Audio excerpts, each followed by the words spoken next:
송두율이라는 인물이 있습니다. 경계인이라고. 뭔 경계입니까? 북한과 남한 사이의 경계다, 이런 경계인이겠죠. 옛날에 회색인이라는 소설이 있었죠. 남북 어디에도 속하지 못하고 이렇게 방황하는 어떤 사람을 다룬 소설이었는데요. 자, 송두율은 동경에서 태어났고 부모는 제주도 출신이었습니다. 그런데 일본에 당시에 살았고 해방 이후에는 광주에서 이렇게 있었습니다. 그래서 서울대 철학과를 나오고 독일로 67년에 유학해서 하버마스 교수라고 유명한 분이 철학 교수 밑에서 박사 학위를 따고 민스트 대학에 조교수로 채용되었고 거기서 결혼하고 아들도 낳았습니다. 73년 북한을 방문했고 북한 노동당에 가입을 했고 그리고 독일에서 한국 합수론을 운영하면서 북한의 지원금을 받았고 그리고 민주사회 건설 협의회라는 조직을 74년에 만들어서 유신 독재 반대 시위를 했고 77년에 베를린 자유대학을 옮겼고 그리고 공산주의에 대한 내재적 분석 비판 이 문건을 발표한 장본인입니다. 우리가 흔히 한국의 좌파들이 북한의 독재를 북한의 특유의 사회적 역사적 환경에서 분석해야 된다라는 내재적 접근론이 송두율로부터 나왔다는 겁니다. 그리고 91년에는 북한 사회과학원 초청으로 김일성 종합대학에서 강의를 했고 김일성도 만났습니다. 94년부터는 베를린의 대학 훔볼트 대학의 교수로 있다가 97년에 독일 시민권을 취득했고 김일성 장례식을 갔다 왔습니다. 북한으로. 2003년에 한국에 귀국했다가 북한 조선노동당 정치국 후보위원 김철수라는 혐의를 받아서 기소되었는데요. 1심에서 징역 7년이 선고되었고 그는 신문 과정에서 김일성 주석의 살아온 과정을 볼 때 존경받을 만한 가치가 있으면 나도 존경한다 했습니다. 확신범이죠. 2004년에 2심에서 기소된 사건 내용 중 방북 사실을 제외한 간첩 혐의 등은 대부분 무죄로 판결했습니다. 노무현 정권 때입니다. 그래서 징역 3년에 집행유예 5년이 선고됐고 그래서 구속 9개월 만에 풀려났고 부인과 함께 독일로 돌아갔습니다. 2008년에 상고심에서 외국에 거주하다가 북한에 간 것은 국가보안법 적용의 대상이 아니라는 취지로 이렇게 확정 판결을 받았습니다.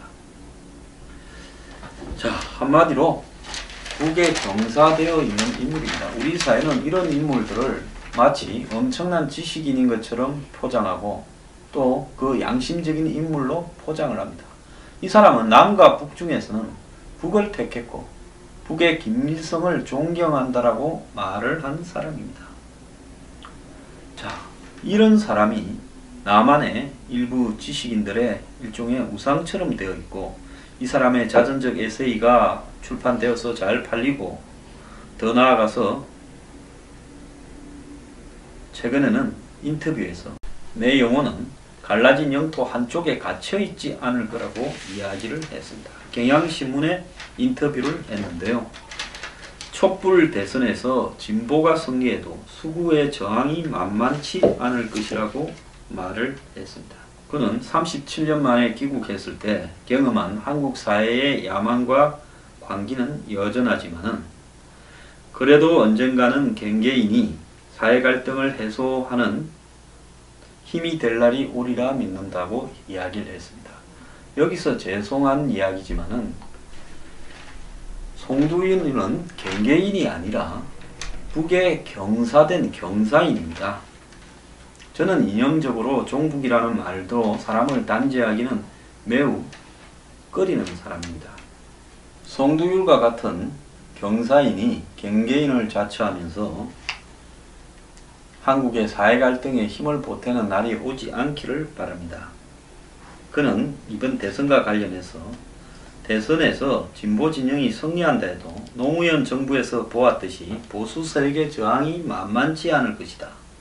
특히 보수 언론과 공안 세력의 저항을 먼저 떠올리게 된다. 한반도 불안정을 빌미로 한 이념 논쟁이 개혁 발목을 잡을 것이다. 정신 차리지 않으면 지루한 반복이 계속될 수 있다라고 말을 했습니다.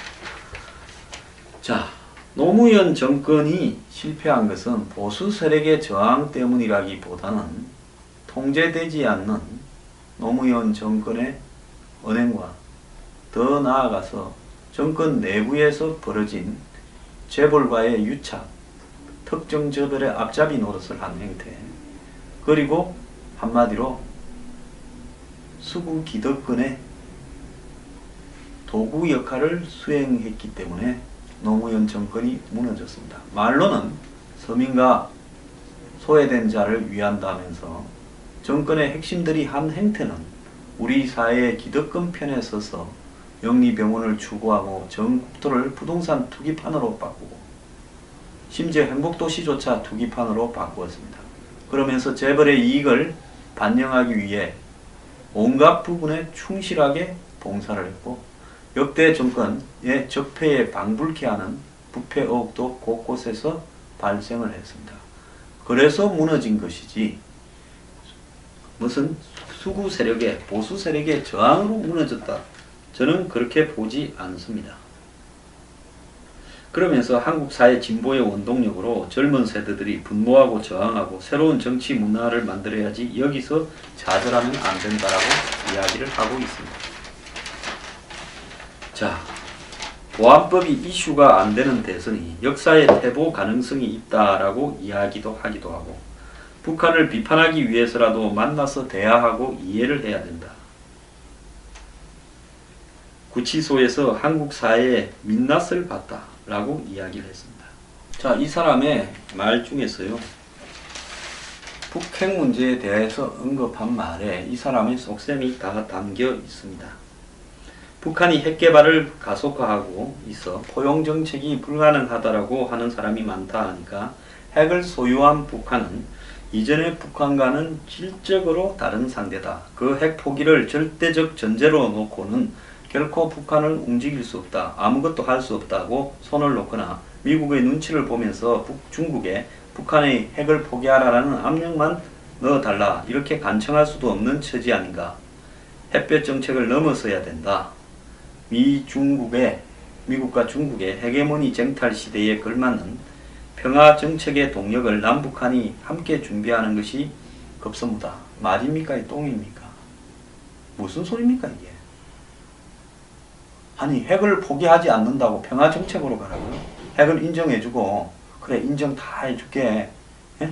사고만 치지 말라고 달래면서 돈도 주고 이렇게 가야 된다라는 말을 합니까? 이런 자가 정말 지식인으로 포장되었어야 되겠습니까?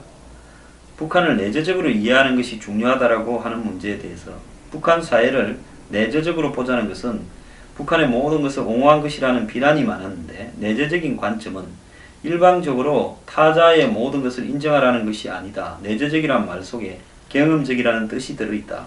타자를 스스로가 그린 추상적인 대상으로 대하지 말고 직접 경험하라는 것이다. 그럴 때만 타자가 지니는 긍정성과 부정성이 함께 드러나고 타자에 대한 비판적 지형도 보이게 된다. 그래서 자기는 김일성 장례식도 가고 김일성이 만나고 북한에 가서 돈도 받고 타자를 경험을 했습니까? 내재적 접근이라는 건 뭡니까? 북한을 접촉해서 북한이 시키는 대로 잘하고 돈도 받고 공작의 대상이 되면 북한을 이해하게 된다는 겁니까? 이해하게 되죠. 돈도 주고 공작원이 되는데 어떻게 이해를 못하겠습니까? 저는 이 사람 공작원이라고 생각합니다.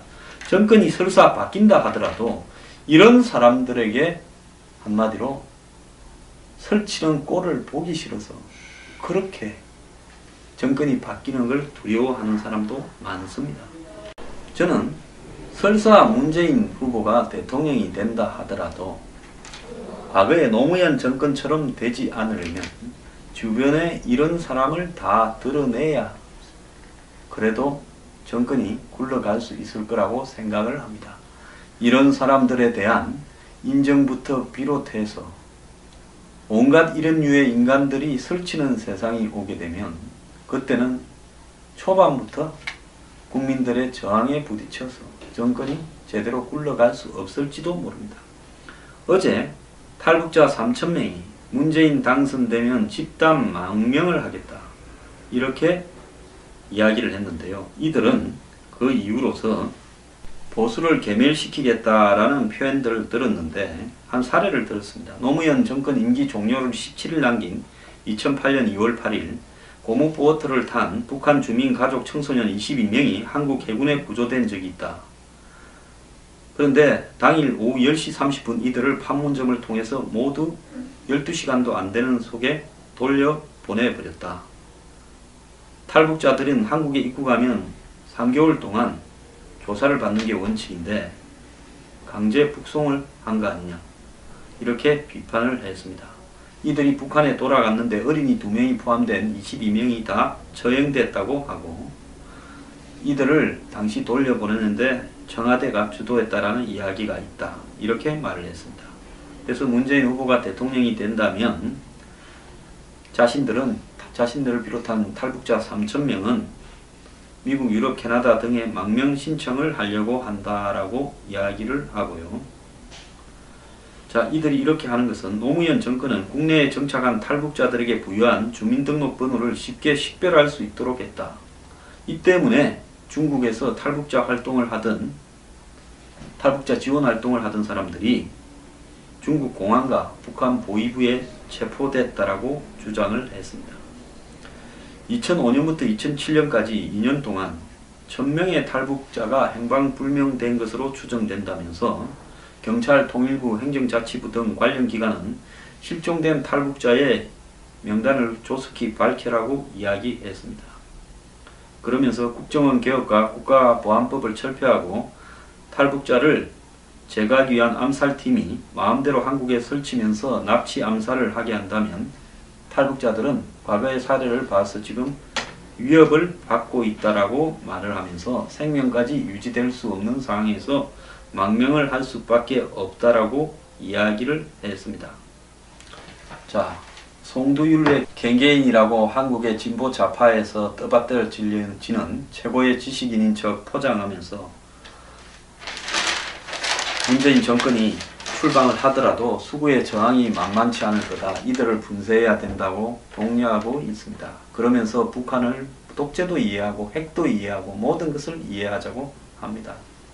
이렇게 북한을 잘 이해하는 인물이 왜 한국의 보수에 대해서는 내재적 접근법을 하고 있지 않는 겁니까?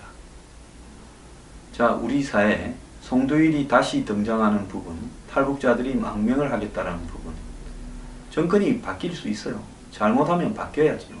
그렇지만은 바뀌는 정권이 우리 사회에 등장하는 이 두 가지 우려들을 해결하지 못한다면 한국은 다음 정권 5년 동안에 엄청난 내부 분열과 투쟁과 소모로 뒷걸음치고 내리막길에 빠질 수밖에 없을 거라는 걸 말하고 싶습니다.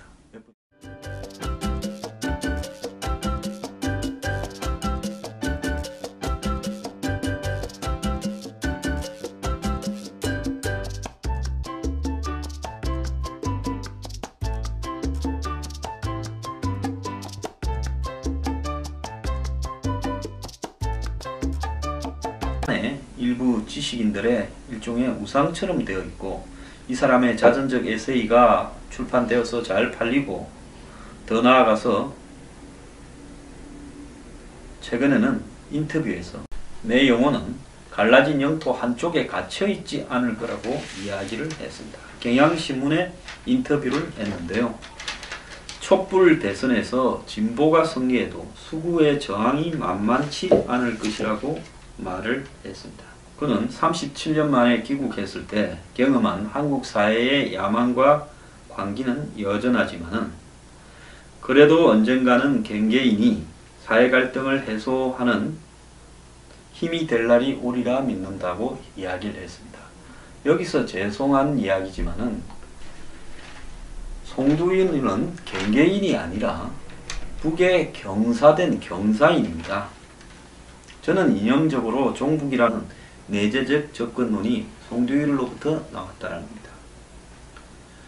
그리고 91년에는 북한 사회과학원 초청으로 김일성 종합대학에서 강의를 했고 김일성도 만났습니다. 94년부터는 베를린의 훔볼트 대학의 교수로 있다가 97년에 독일 시민권을 취득했고 김일성 장례식을 갔다 왔습니다. 북한으로.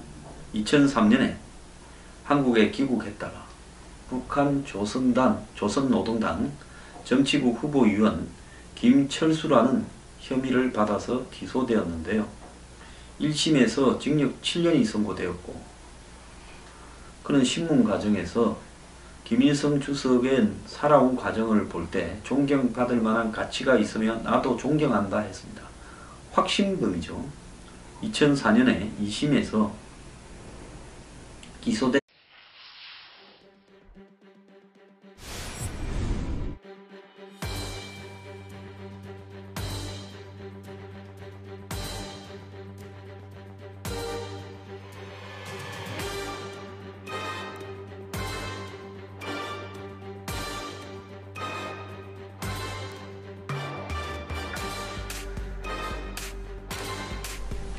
송두율이라는 인물이 있습니다.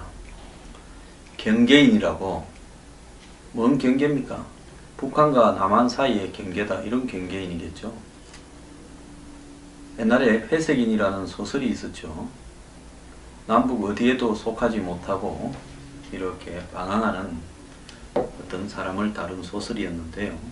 자, 송두율은 동경에서 태어났고 부모는 제주도 출신이었습니다. 그런데 일본에 당시에 살았고 해방 이후에는 광주에서 사건 내용 중 방북 사실을 제외한 간첩 혐의 등은 대부분 무죄로 판결했습니다. 노무현 정권 때입니다. 그래서 징역 3년에 집행유예 5년이 선고됐고 그래서 구속 9개월 만에 풀려났고 부인과 함께 독일로 돌아갔습니다. 2008년에 상고심에서 외국인이 외국에 거주하다가 북한에 간 것은 국가보안법 적용의 대상이 아니라는 취지로 이렇게 확정 판결을 받았습니다. 자, 한마디로 북에 경사되어 있는 인물입니다. 우리 사회는 이런 인물들을 마치 엄청난 지식인인 것처럼 포장하고 또 그 양심적인 인물로 포장을 합니다. 이 사람은 남과 북 중에서는 북을 택했고 북의 김일성을 존경한다라고 말을 한 사람입니다. 자, 이런 사람이 남한 이렇게 있었습니다. 그래서 서울대 철학과를 나오고 독일로 67년에 유학해서 하버마스 교수라고 유명한 분이 철학 교수 밑에서 박사 학위를 따고 민스터 대학에 조교수로 채용되었고 거기서 결혼하고 아들도 낳았습니다. 73년 북한을 방문했고 북한 노동당에 가입을 했고 그리고 독일에서 한국 합수론을 운영하면서 북한의 지원금을 받았고 그리고 민주사회 건설 협의회라는 조직을 74년에 만들어서 유신 독재 반대 시위를 했고 77년에 베를린 자유대학을 옮겼고 그리고 공산주의에 대한 내재적 분석 비판 이 문건을 발표한 장본인입니다. 우리가 흔히 한국의 좌파들이 북한의 독재를 북한의 특유의 사회적 역사적 환경에서 분석해야 된다는